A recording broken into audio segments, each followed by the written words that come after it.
The cause of the death is drug related. Okay. It's definitely it's, Griff says, same story as so many people, sober, and then go back to do it again, and their body can't handle it. Yeah. Did his partner have anything to do with it? He's responsible for himself. I'm not blaming his partner, but they're really coming down on his partner. No need to come down on his partner like that. Agree. And it's not like his partner knew what he was doing in his private time. Right. George is funny just to call him George. George has a lot of secrets. Go ahead and go get him. Georgie Porgy. Oh my God. He's so beautiful. Jamie, get ready. Wait, let me sit up. I know. Do you have on the lipstick you want to have on? I was like, I should put on red for today. But I don't have my hair done. I was like, good Lord. Okay, we're here. Huh? We're here. He came? But George is showing up with two other gentlemen and a woman. His mom and his partner? So the woman standing to his left is his mother. He's introducing. Hi, Mom. I don't know her name, but he loved you so much. I know he's so happy to be with you. I have the chills that he's with his mom. She's waving. Anselmo Felipa, Brazilian partner that died of HIV. His first love. Yes, and is that how you say it? Anselmo Felipa? Mm-hmm. Brazilian like your husband, Jamie? He said it's good enough. Good. Love those Brazilians. I know. It's interesting. They're not here like Griffen is. Griffen is thick and solid. He's more dense, Griffen is, than others. But Jamie, keep your thought. Visit with them for 1 second. Someone at the door. Hold on. Because they might not stop. Hello? Who's the other gentleman? Come in. Thank you. Yes. Oh, thank you. Thank you very much. I hope you got your situation resolved. Okay. Yeah, there. I'm on the phone. So thank you so much. Have a great day. Someone's car had overheated in front of my apartment, so I gave them something to put water in their car, and they're just returning it. Okay. So he's not like in. Is he in the room, Jamie, or no? I almost feel like I'm. George, bring it in. I feel like I'm looking at a projection of him. Okay. And I think why we're able to do that is because of the mother, is because of the boyfriend and the helper. The helper is not related. This is more of, think of it as like a counselor or somebody who's guiding an experience. George was talking about being very grateful to have so many people calling upon him at this time. I do feel like a large part of his being is resting. Good. So this is not, this is not disturbing, anything of that nature, but he is so adamant about being authentic and sharing truth with people, because the very words that you used at the beginning of the conversation is that there are many people in the same or similar place that need to have a source to go to know that they too are not alone, that they are not broken. I do believe some people, he's going on, and he's got a beautiful speaking voice. Share. He does believe that many people suffer so that they can speak out about it, so that the ones who are quiet can find solitude. So he feels like it's a absolute right. He has to talk about this, and I believe that's why he's here today. Amen. Thank you for coming. The mother is telling you, thank you for providing the space for this. Yes, anytime they want to talk or they need to get a message out, come anytime. Yeah, I've grieved your son. I'm not his mom like you. But I grieved him because, I don't know, he's just so beautiful. He said, thank you very much. Yeah. He said, I'm starting to see that beauty for the first time. Good, good. Can I ask you a few questions, and if you feel uncomfortable, we can go on to the next question? Okay. George, was it your time to go home?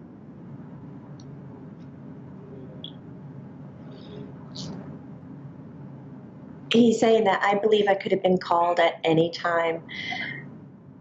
I do feel like I forced the hand of God to take me early. Mm-hmm. If I wouldn't have been so challenging with myself, I do believe I would still be here. Mm-hmm. Are you in peace that you're home now? He said, I am looking for it. Good. I hope you find it. You will. I have all faith you will find it with your mom there. She's going to make sure you find it. I know she will. You have so much support. Who did you see first when you crossed over?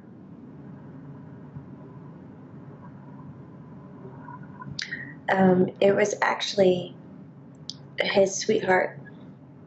Wow. His mother was not far behind, but he said, I don't recall the experience very well as I wasn't in the right state of mind.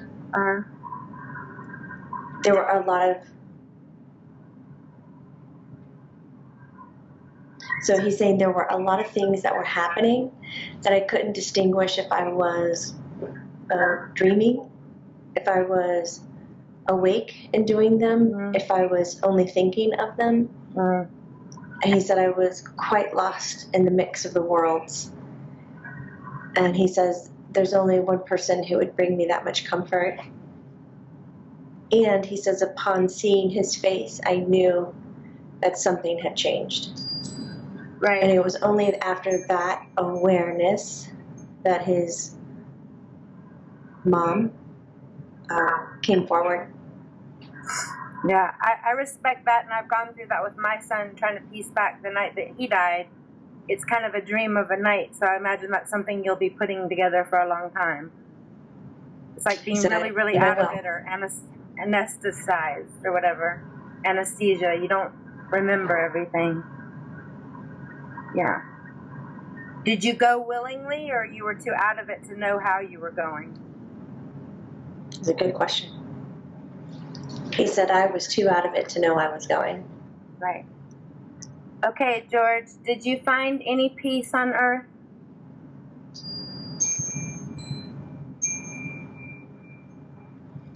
The only moments of peace that I found was when I was truly myself with the people I loved.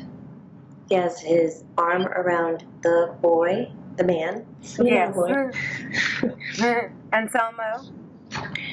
They're embracing, but of course he's, saying he loved others after that, never to the level. He says you always hold a special place in your heart for the first.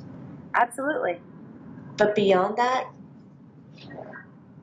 he's talking about finding peace within and he always likes to use the word moments, just the moments of peace. Consecutive peace, he didn't understand. Mm-hmm. That was a bit of a dream that happened to other people, but not him. Mm-hmm. He could find it in the moments of his music as he was singing, creating, developing.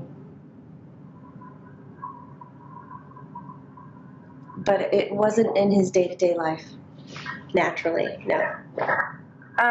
Did you what was your mission to come to Earth?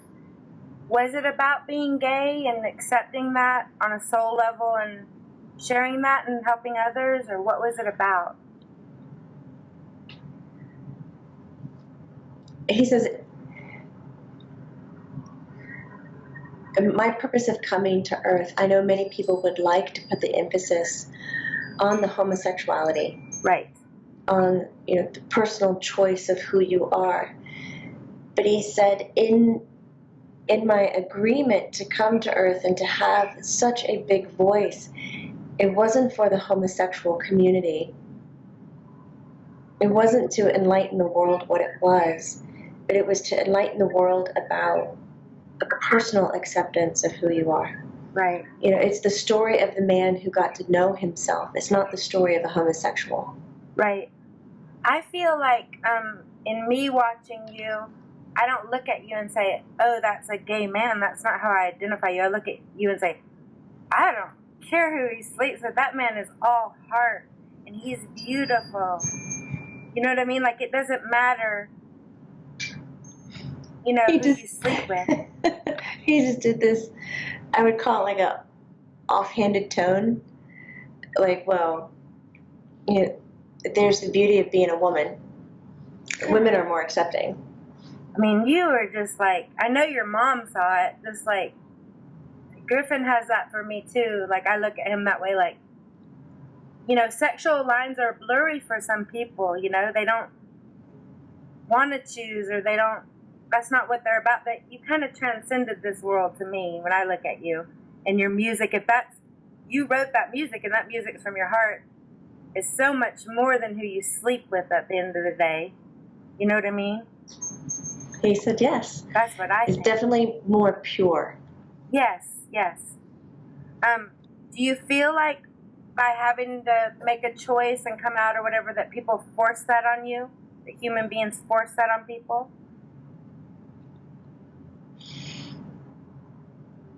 He said a moment ago while you were talking that music doesn't have a personality, that it's an expression of the person. Yes. Well, that was interesting. Very. Anyways, in this lifetime, he's claiming that he wasn't forced to come out. In fact, if anything, he was more forced to stay silent because of the money that was riding on him, because of the empire that was built beneath him. Right. And he said, I felt the only way that I could do it was on my own, without hurting anyone. He says it's why I started to dismantle my life. Beautiful. I see it, what he's saying. Lock myself away. Mm-hmm. Create my own name, create my own music, create my own community so that I could be myself and not hurt anyone else. I get you 100%, because I think that they would have said, oh, the women aren't going to come watch you or something. But they didn't get that you transcended that. You were so much bigger than that. Because you were a kid when you started, you know? I get it. The businesses wanted you to be quiet about that. Yes. He said I was told countless times to watch my behavior and who I was seen with. Yeah. He says, of course, there were always rumors. George, when a soul is a soul gay or have a sexual preference, like, or is a soul encompass everything? Like, if you return to Earth, will you always be gay? Is your soul always gay? Or do you get what I'm saying? I want a deeper question, but just talk with me a little bit. He said, yeah. About it. He's shaking his head, but he understands. I keep asking him to come closer. He's kind of... I know you want him to sit in your lap, huh, Jamie? Well, he's way over there. Griffin's like right behind the computer. Yeah. But they're far out. Maybe, probably for my benefit. Yeah. He likes the question. He says, yes, but from what I observe, I would say the soul is all sexual. Yes. He said, No, that made sense. I just really liked it. I had to think about it for a second. All right, so I asked him, I said, all sexual, so bisexual. Mm-hmm. He said, no. All sexual. That's even the man who associates to a woman who likes women, to the woman who cross-dresses as a man who likes women. He said there are terms like bisexual that is so, one sex likes both. But he says there are variations of each sex, who you identify in the body and who you identify with sexually. And he says, so when we talk about what is my association or how do I connect to another, I think innately souls are all sexual. They associate to all kinds of genders and all kinds of sexuality. But it is through the making of their bodies. It's through the making of their their genes, their DNA that help shape that energy into what it's looking for or into what its needs are. Right. Like a comfort level at the end of the day, what you're comfortable with? Yes. Right. Do you think one day, or it'll always be, we have to pick a man or a woman, or we'll be all sexual, just love who we love? I would like to see one day, and I do believe it'll happen, that every person has the choice to love who they want to love, and it won't be gender specific. Right, right, right. What do you miss about being on Earth so far, because you just transitioned and like you haven't even transitioned very long ago? Do you miss anything? No? See, so I know you're on your way to finding complete and total peace. He's laughing. Are you upset that they're, upset might be too strong of a word, but are you, that they're taking so long to do your funeral? And does it make you laugh how humans have to get to the bottom of everything? And you know what I mean? Like, or does it make you cry? Like, you wish they'd just lay you to rest without all this investigating and stuff? It's like talking with his hands. I don't think I'm aware of how long things are taking. Oh, okay. Yeah. He doesn't. It's Good. strange. Like, he doesn't feel like he can comment on it. Good, good. So it doesn't bother you. Okay. Were your intimacy needs met as a human?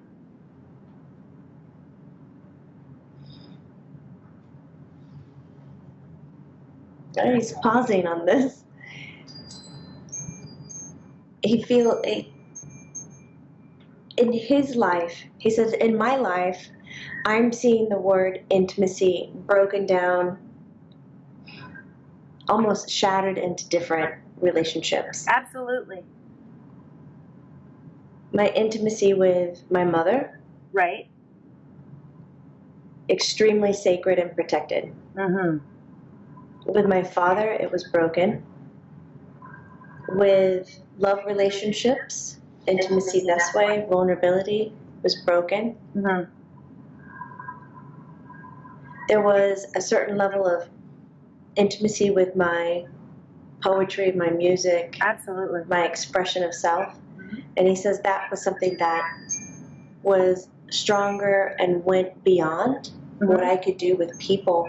And I believe it sustained me. It kept me sane. It kept me alive. It fed me what I couldn't ask for from others. Mm-hmm.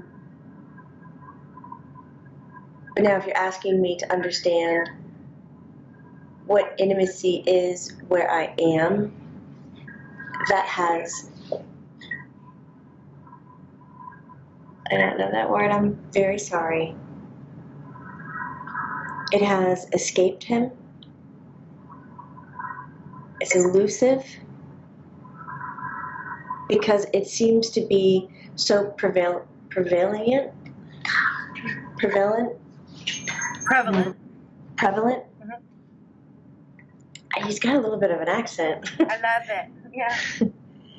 And with something so common and so big, you don't tend to pick it apart because it's expected. Right. Yeah, I think his dad was from Greece and his mom was from England. I think he grew up in England for the most part. I think that's what the accent you're hearing. It's beautiful. Yeah, I forget that Yeah. he's British or whatever. Yeah. Yeah. I mean, I think he was like friends with Princess Diana. Like he had like Elton John and Princess Diana and all those people.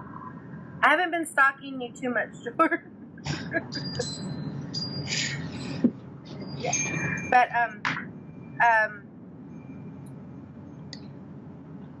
He's starting to act like he's signing off, so okay. Thank be you. straight. Okay, thank No, you. ask him if you want to ask him.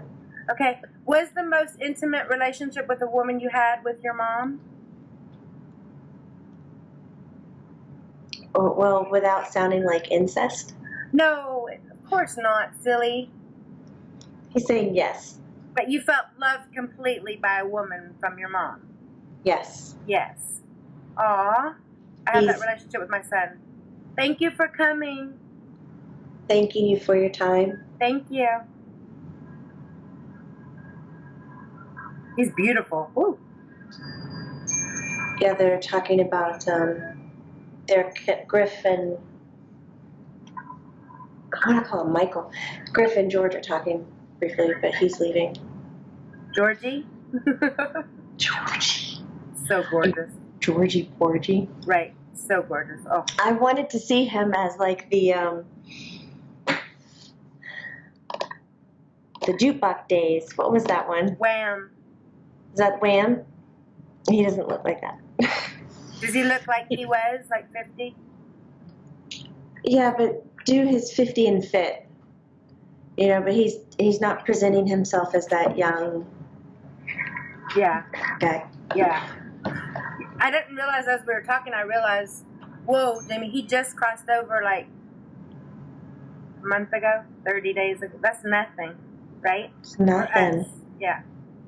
Probably why he's not coming closer, and he's probably being called everywhere. I can imagine. Can you imagine? All the people thinking about it. It was really sweet how he was feeling a call to action to show up for those people and to talk to them. What were Griffin and him talking about? You share. He says, Mom, I told George I would do a favor. What's that? He says, well, if he came and put his voice on our blog, he says, I told him I would hook him up with all the football players. Aw. So sweet. What did he say? Was he game? Yeah. Yeah, that's one of the things. He's awesome. interested in people. That's awesome. Yes. He's brilliant, Jamie. If you do any research on him and hear him talk, deep man. Yeah. Yeah, the visions he gave forth were pretty good. They were more, you know, they're not woo-woo or indirect. Like, it had more... I didn't really want to talk to him about being gay, but then on the other hand, I figured it caused a lot of pain in his life, like, and I wanted to hear what he thought about it when he goes to the other side, you know? Absolutely. Because his dad was, like, Orthodox Greek, so it was, like, breaking a big thing to come out as a gay man to a man like that, you know? Yeah. Yeah, you never go into the easiest situations when you're going to do something different and you're signing up to come to Earth. Let's see, I'll be a gay man and I'll have an Orthodox Catholic dad. Yeah. Why not? Why not? Let's just make this as hard as possible.